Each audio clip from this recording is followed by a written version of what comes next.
Welcome, Leo. Pleased to see you. We're going to do a Celtic spread with the She-Wolf Tarot, and we'll do an animal spirit guide as well.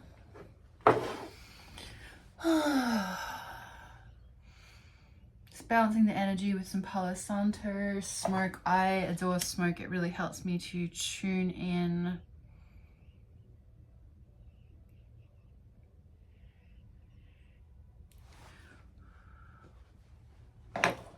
So I'm Natalie Moss. Welcome to Sunbaker Studio. So this reading is for a Leo, or for our Leos out there. This reading is for Leos. And in my pre-meditation for Leos, I have the theme of ritual, touch, sensual, opening, receptive, basking, like go in the sun, bask in the sun, be noticed and notice what's going on, slowing down, nourishing. So this message is really about paying attention to your needs. We'll have the gazelle popping out, so I'll pop that later and we'll talk about the gazelle toward the end. So this is what rituals are in your life which are supporting and nourishing your needs. How are you having your touch needs met? You know, and if you're not having your touch needs met by others, how can you support your own body with your own ability to touch sensual touch?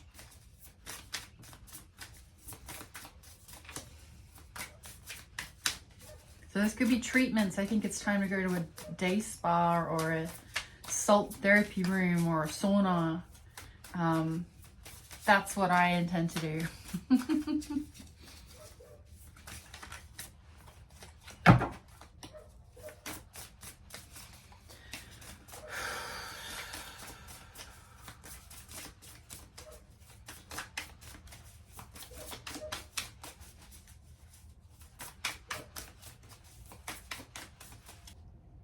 We had a number of things just falling out. I'm not going to take all these right now, but we did have the Ten of Cups in there, and we've got the Sun for Leo, as well as Ten of Wands and a Burden, Page of Cups, and King of Swords. We'll put those back and let's get some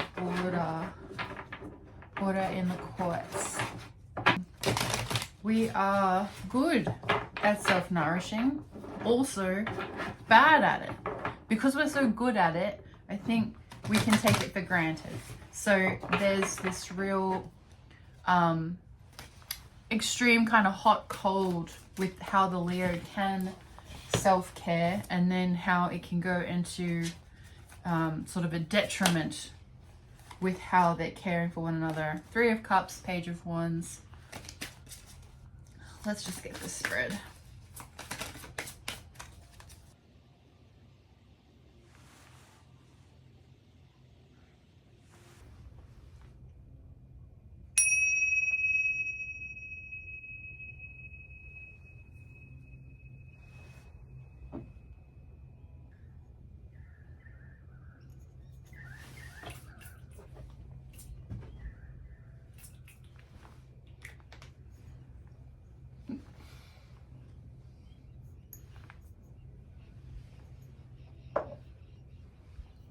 Relax, cat. My cat didn't like the spray.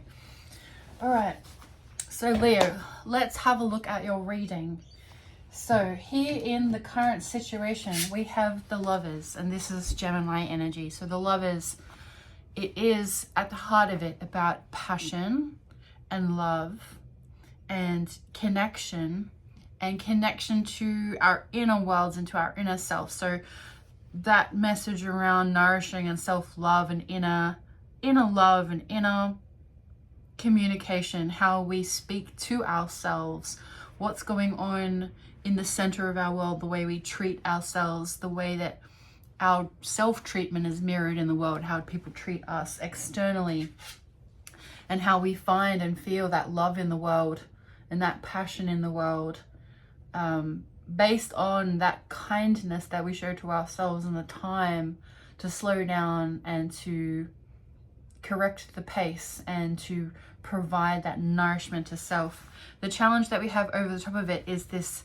deceit with the Seven of Swords. And with this deceit, we, may be lying to ourselves. How are we lying to ourselves within? This is the challenge. We may have narratives which are unhelpful, undesirable, negative self-talk. This is what could be going on. Or we feel like maybe there are other people in our lives that may not wish the best for us and may not be honest in that and forthcoming with that. So it's about having a look. But I feel like with this energy of Leo today and with this pre-message around self-love and nourishment and touch and sensuality, I do feel like this is a message for Leo to look at that inner communication and self-talk and how we might be, lying to ourselves or deceiving ourselves or pulling ourselves down and out. What to focus on is the Nine of Wands. So, we've been through a significant journey and we're not quite there yet. The prize is on the horizon, but we've come so far and there's so much that we've learnt from this quest. We feel like we've been on a quest. So it's keep your eye on the prize, keep your eye on the path and the direction and the place that you've been on, that you've been working towards, even though it's a long and hard road. It's appreciating the opportunity to walk the road, to be on the path, to be in the game, to be appreciative of the fact that we're even playing the game. And with the Nine of Wands coming through, the Jim Henson quote from The Labyrinth: "Through dangers untold and hardships unnumbered, I have fought my way here to the castle beyond the Goblin City to take back the child you have stolen. For my will is as strong as yours and my kingdom as great. You have no power over me. You have no power over me." You've got to be in it to win it.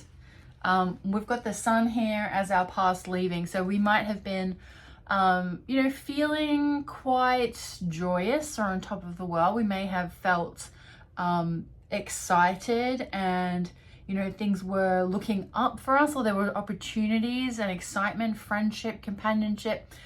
But we may be leaving this in the past and moving beyond that. So, maybe that's also a time for relaxation with the Sun there. So we may have been, now we're kind of maybe moving away from that state of relaxation. Our strengths of the wheel. So we've got, this is the changing sands of time and surrendering to the wheel turning again and understanding that, you never step in the same river twice. This is, the ground is always moving from beneath us and we need to be ready and agile and flexible to move through that wheel as the sands beneath us change. So we're quite adaptable at this time and we're able to handle the changing sands. In the near future, we have the King of Wands. This King of Wands is all about the Sun and Scorpio, or Saturn and Scorpio. And it's about these two rising Kundalini snakes. So we've got the Sun and the Moon there, but it's Saturn and Scorpio.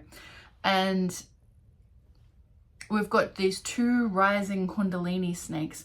And as the two snakes rise, they're coiling in the middle. And the King of Wands is able to kind of hold this intense, it can be sexual power, it can be passion and power, but this vitality, this virility that we get from the combination of the cool and the heat, the extreme cool and extreme heat, which rises up. So the near future is this rising of passion and this rising of vitality, perhaps this sexual energy or sensual energy, and us being able to rise and hold that in balance and hold that in, because that vitality, that way of vibrating, Leo, which we're so good at when we care for that flame, is it really does send out the vibration to the community and to the people around us, and people feel that vibration and that energy. So although we're leaving the Sun in the past, it's almost like a migration in some ways to the King of Wands. So this sort of magnanimous energy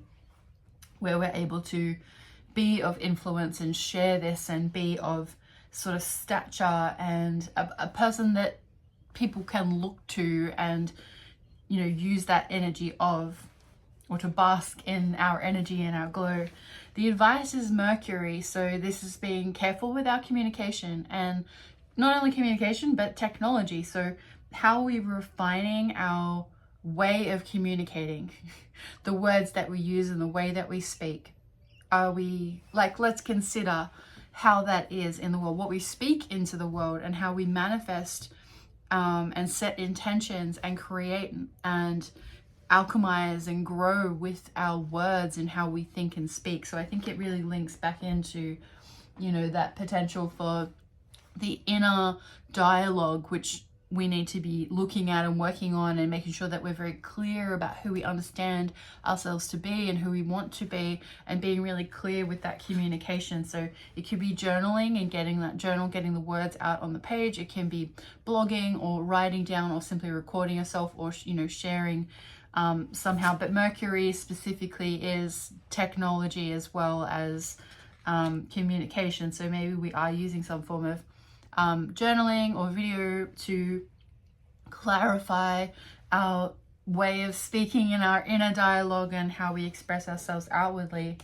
The Two of Pentacles is our environment here, and so this is, you know, simultaneously sending down deep roots and allowing change. So speaking to the strengths of the wheel there, combined with this Two of Pentacles, we're able to hold on to something while also allowing change with the other hand. So it's kind of keeping a foot in both camps, so to speak, or balancing both camps in that capacity and ability to stick with something, but also to realize when we need to change something out or swap something around, or like modify what we're doing. So there's a lot of change there. It can be also to do with resources and finances, and the flow and the ebb and flow of finances and resources. So we might find money's coming in or money's going out, and there's some flexibility in that, some changeability, instability, easy come, easy go. So that's the environment that we're in at the moment. With the hopes and fears, we have the Nine of Cups, and we are in reverse.